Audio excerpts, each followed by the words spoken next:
warahmatullahi wabarakatuh. Halo polo-polo, bersama Dokter Ulwan Jadi Pinter. Kali ini Dokter Ulwan akan membahas tentang infeksi saluran kemih di mana sudah dari sumbernya yaitu PPMIDI. Sebelumnya jangan lupa like dan subscribe Dokter Ulwan atau Dokter Ulwan channel, dan jangan lupa tekan tombol loncengnya ya supaya jadi pinter. Oke, infeksi saluran kemih menandakan adanya pertumbuhan bakteri di dalam saluran kemih, meliputi infeksi parenkim ginjal hingga saluran kemih. Pertumbuhan bakteri lebih dari 100.000 unit koloni per mililiter urin lancar tengah atau midstream urin pagi hari digunakan sebagai diagnosis ISK. ISK penyebab demam tersering kedua setelah ISPA pada usia kurang dari 2 tahun. Etiologi dan preventifnya. Untuk etiologi, reflux vesiko-ureter, batu saluran kemih, buli-buli neurogenik, sumbatan muara uretra, dan kelainan anatomi saluran kemih.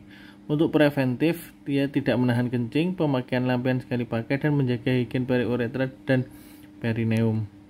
Untuk anamnesisnya, untuk neonatus sampai 2 bulan, yaitu menyerupai gejala sepsis berupa demam, apatis, BB tidak naik, muntah, mencret, anoreksia, problem minum, dan sianosis. Pada bayi, demam, berat badan sukar naik, dan anoreksia.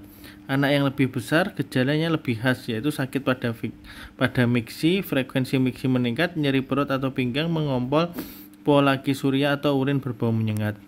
Untuk pemeriksaan fisik, gejala dan tanda ISK ada demam, kemudian nyeri ketok sudut costovertebral, nyeri tekan suprasimfisis, kelainan genital eksternal seperti fimosis, sinekia vulva, hipospadia, epispadia, dan kelainan tulang belakang seperti spina bifida. Untuk pemeriksaan penunjang, yaitu periksaan urinalisis, ditemukan protein uri dan leukosituri, dan juga hematuri. Untuk diagnosis pastinya, yaitu bakteri uri pada kultur urin. Untuk mencari faktor resiko bisa dilakukan USG, foto polos perut, bila perlu dilanjutkan mixiocysto-uretrogram dan pielografi intravena. Kemudian pemeriksaan ureum dan kreatinin serum untuk menilai fungsi ginjal. Untuk tata laksana medikamentosa, yang penyebab paling seringnya kan Escherichia coli, maka diberikan antibiotik secara empirik selama 7-10 hari untuk eradikasi infeksi akut. Anak yang mengalami dehidrasi, muntah atau tidak dapat minum oral atau berusia 1 bulan atau kurang atau dicurigai urosepsis, sebaiknya dirawat di rumah sakit untuk dehidrasi dan terapi antibiotik intravena. Untuk medikamentosa oral ada 4 pilihan obat. Yang pertama amoxicillin 20-40 mg per kilogram per hari, kemudian ampicillin 50-100 mg per kilogram berat badan per hari, kemudian augmentin 50 mg per kilogram berat badan per hari, dan cefalexin 50 mg per kilogram berat badan per hari. Kemudian untuk parenteral bisa diberikan ampicillin 100 mg per kilogram berat badan per hari tiap 12 jam di mana pada bayi kurang dari 1 minggu, dan tiap 6-8 jam pada bayi lebih dari 1 minggu. Untuk cefotaxime 150 mg per kilogram berat badan per hari tiap 6-8 jam. Kemudian gentamicin 5 mg per kilogram berat badan per hari tiap 12 jam pada bayi kurang dari 1 minggu, dan tiap 24 jam pada lebih dari 1 minggu. Ceftriaxone 75 mg per kilogram berat badan per hari sekali sehari.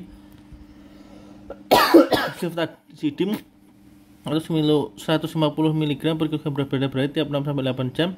Kemudian cefazolin 50 mg per kilogram berat badan per hari tiap 8 jam.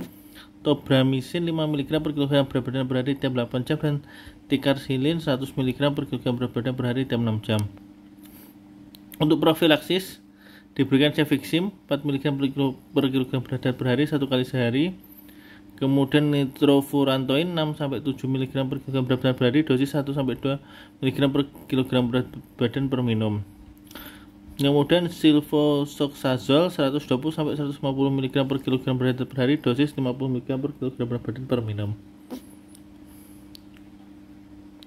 Kemudian trimethoprim 6-12 mg per kilogram badan per hari, dosis 2 mg per kilogram badan per minum. Kemudian sulfamethoxazole 30-60 mg per kilogram badan per hari, dosis 10 mg per kilogram berat badan per minum.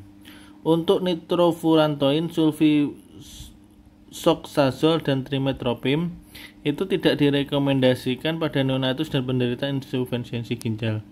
Untuk suportif, yaitu asupan cairan yang cukup, perawatan higien daerah perineum dan periuretra, dan pencegahan konstipasi.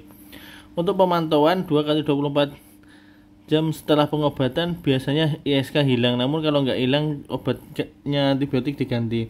Kemudian pasal kultur dan uji resistensi urin ulang dilakukan 3 hari setelah pengobatan fase akut dan dihentikan bila memungkinkan setelah 1 bulan dan setiap 3 bulan.